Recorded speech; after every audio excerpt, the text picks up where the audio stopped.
this real? No. No, it is not. Yo, welcome to this week's class. Today we are going to study some basic foundational knowledge about graffiti culture with the help of a local female graffiti artist by the name Unique. Much love to her for sharing her craft with us. So as you know, there are 4 elements of hip-hop culture, and this week we will focus on graffiti. Learn what graffiti is in hip-hop culture and how that might differ in other people's perspectives, especially by the masses. History. Expressing yourself on surfaces goes way back in time and predates hip-hop culture. We're talking about ancient hieroglyphics on the wall, all the way to hobo graffiti, to kids writing on their desks, and to random people writing things like, "Tommy was here, I gotta go." Graffiti in the style of hip-hop culture first appeared in the city of Philadelphia and was heavily underground during the mid-1960s. It is believed that the first ever writer went by the name of Cornbread. Going into the 70s, it found its way into New York City, and one of the earliest documented writers went by the alias Taki 183. Taki was his nickname, and 183 was the street address he lived on. This artist helped kickstart a movement by saying, "This is who I am, and this is where I'm from."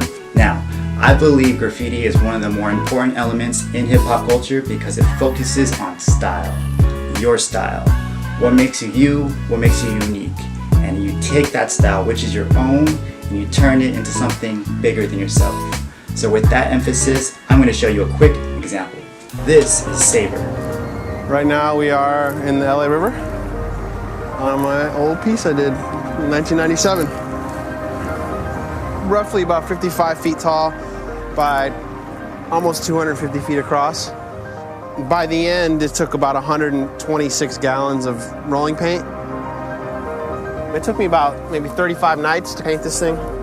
What is known as graffiti to many people is known as style writing, or simply writing to the practitioners of this craft, and the practitioners are known as writers. The craft focused on different ways the letters could look and eventually integrated characters as conceptual art.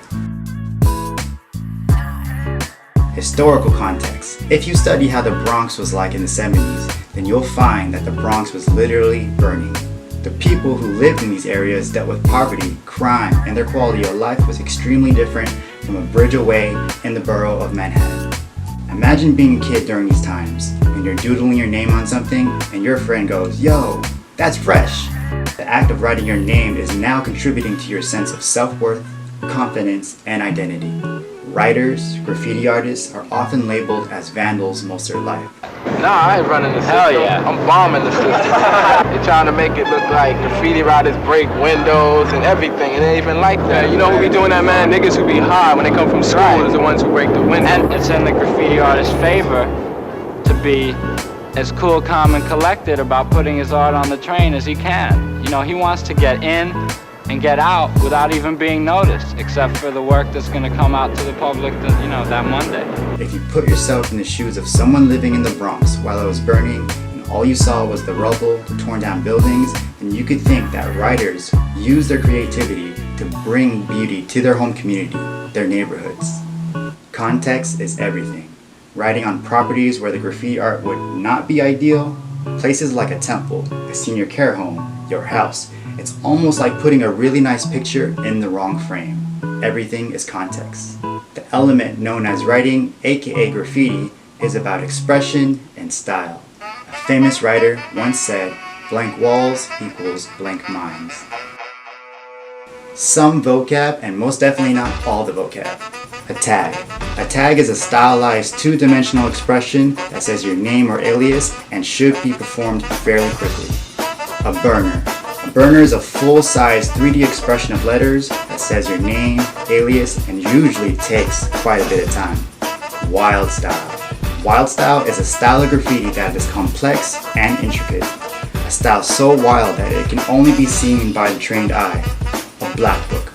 A black book is used for practice, which contains empty pages, no lines, for a graffiti writer to practice their alphabets, to practice their burners, to practice their throw-ups, any piece of art, including characters. Biting. Biting is to copy the style of work of another artist without their permission.